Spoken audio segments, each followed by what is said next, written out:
আমার আব্বা জানেরা, নওজোয়ান তরুণেরা, অবশ্যই আমার টাকা পয়সা প্রয়োজন রয়েছে, কেননা প্রতি জুম্মাতে আমার বাড়িতে 500-600 করে মেহমানদারি আল্লাহ আমার ওসিলাতে করায়। পয়সা দরকার আছে না নাই? এ নওজোয়ানেরা, কিন্তু আল্লাহ আলিমুল গায়েব, গায়েবের খবর জানে যে আল্লাহ আমাকে এতটা ইজ্জত দিল, সে আল্লাহ পারে না কাল থেকে আমাকে ফুটপাতে হাত পাতাতে। বলবেন তো পারে না, কাল থেকেই পারবে না। এ নওজোয়ান তরুণেরা, সে আল্লাহ পাককে সাক্ষী রেখে বলে দিয়ে যায়, আমি যখন ঘর থেকে বাইর হই আল্লাহকে আমি এই বলে বাইর হই, আল্লাহ পাক আপনার বান্দা বেরোচ্ছে আপনার জন্য, আপনার রাসূলের জন্য, উলিল আমর মুজাদ্দিদ জামানের জন্য, মুজাদ্দিদ জামান উলিল আমর তাকে আপনি মানতে বলেছে, তাই তার জন্য মানে আপনারই জন্য আর আপনার রাসূলের জন্য। ও রব্বি আল্লাহ পাক, দুনিয়া চলতে গেলে একটা ওসিলা প্রয়োজন হয়, জলসাটা আমার ওসিলা, রেজেক কিন্তু আমার জলসা নয়, রেজেক আল্লাহ আপনি। তাই আমি বেরোচ্ছি দিনের জন্য, হকের জন্য। আল্লাহ পাক এটা আমি আপনাকে সাক্ষী দিলাম, কিন্তু আমার দুনিয়াবি প্রয়োজন আছে, আমার পারিশ্রমিকের প্রয়োজন আছে, তাই আমি ওটা নি, কিন্তু ওর জন্য আমি বেরোইনি। তাহলে আমার দিলের ফয়সালা আল্লাহ করবে। আজকে তুমি দুনিয়া আমার বিরুদ্ধে মুনাফিকি করে যাচ্ছ, চক্রান্ত চালাচ্ছ, কাল কিয়ামতের ময়দানে আল্লাহর সামনে জবাব দিতে হবে।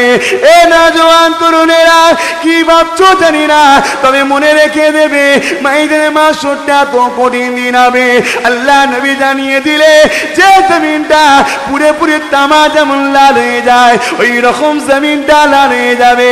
নবী সাহাবাদেরকে বললে আমার উম্মতিদের জানিয়ে দেবে জমিনের উপরে মানুষ দাঁড়াতে পারবে না, যার উপরে যা জোর চলবে তাকে জোর করে জমিনে শুইয়ে দেবে। এই রকম দৃশ্য দিনেতে কোন মুখ নিয়ে আল্লাহর কাছে দাঁড়াবে একটু চিন্তা করে দেখো তো দেখি। তাই তোমাদের জানিয়ে দিয়ে যায়, নিজের কাজে ব্যস্ত থাকো, রুজি হালাল ইনকাম করো, আল্লাহ আল্লাহ করো, গীবত করো না, পরচর্চা পরনিন্দা করো না। তোমরা সমাজের ছেলে, নিজেরা মিলে মিশে থাকো, এটা আমার তোমাদের কাছে দাবি। কেন আল্লাহ নবী বড় কষ্ট করে তামাম পৃথিবীর জমিনে লা ইলাহা ইল্লাল্লাহ মুহাম্মাদুর রাসূলুল্লাহ পৌঁছেছে।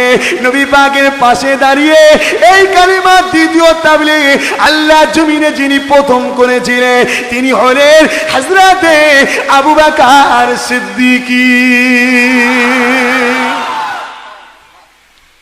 আজকে তার বংশের বাচ্চাদের সঙ্গে বিরোধী করলে মনে হয় আপনাদের ভালো হচ্ছে নাকি? কি গো হচ্ছে?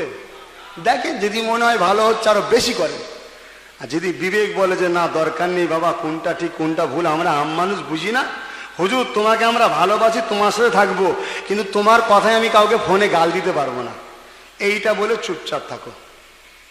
আসতে হবে না ফুরফুরাই, যাকে নিয়ে আছো তাকে নিয়েই থাকো, আমি বলছি না তাকে ছেড়ে দাও, কিন্তু অত্যাচারিত হয়েও না, জুলুম করো না মানুষের ওপরে। কেন তোমরা আম সমাজের ছেলে, একটা মুরিদ এখান থেকে উঠে বলতে পারবে ফুরফুরার কোনো পুষ সাহেব আপনাদের ঘরে কোনোদিন শিখিয়েছে যে ওকে মার, ওকে গাল দে, ওকে ডিস্টার্ব কর, শিখিয়েছে কেউ? একটা কেউ বলতে পারবেন? কিন্তু আফসোস, আজকে আমরা ফোনটা খুললে হয় অমনি গাল, ফোনটা তুললে হয় অমনি গাল। আল্লাহ পাক ভালো জানে কে করছে, আল্লাহ ভালো জানে। তবে যারাই করুক, এই জিনিসটা কি আপনারা সাধারণ সমাজ বলেন ভালো কি? সাধারণ যুবকদের বলছি ভালো কি? দেখো কি দোষটা আমরা করেছি, কি দোষটা। যদি বলো 10,000 টাকা, যদি বলো 10,000 টাকা ওইটাই দোষ, তাহলে আমি আপনাদের জিজ্ঞাসা করি, 3 দিন ইসাল সাহেব আমার বাড়িতে কিছু কম বেশি এক একদিন 3 দিন মিলিয়ে লাখ লাখ লোক আল্লাহ আমার ওসিলায় খাইয়েছে, আমার কি অন্য কোনো ইনকাম আছে? প্রতি জুম্মায় 500-600 করে লোক খাচ্ছে, আমার কি অন্য ইনকাম আছে? 21-22 আশ্বিন, পয়লা কার্তিক, আমার কি অন্য ইনকাম আছে? তাহলে আপনাদের দেওয়া জিনিস আপনাদের ঘরে দিচ্ছি, আজকে আমার একটা স্ট্যাটাস আছে, মানে সম্মান আছে। আমি একটা অন্য ঘরের ছেলে, তোমরা আমাদেরকে ভাইজান বলে ভালোবেসে দূরে ছুটে যাও ফুরফুরায়, দুটো ডাল ভাত তোমাদের মুখে দিতে হবে না হবে না? বলো, ডাল ভাত দোকানে যদি বললে হয় আল্লাহর হস্তে চাল দে, দোকানদার দেবে তো ভাই? তাহলে প্রয়োজন আছে না নাই? আমার আব্বারা, নজওয়ান তরুণেরা, আর ওদিকে যাচ্ছি না বা ফিরিয়ে যায়। আল্লাহ নবী নূহ নবী দয়া নবীকে চেনেন। ও নজওয়ানেরা, তাহলে আপনাদের বুঝে এসেছে তো আল্লাহ নবী এক আর আল্লাহ নবী আলাদা, এটা বুঝে এসেছে না আসে না? এসেছে না আসে না? 2 মিনিট সময় দিলাম, কেন যদি বুঝে না আসে আপনি বলেন।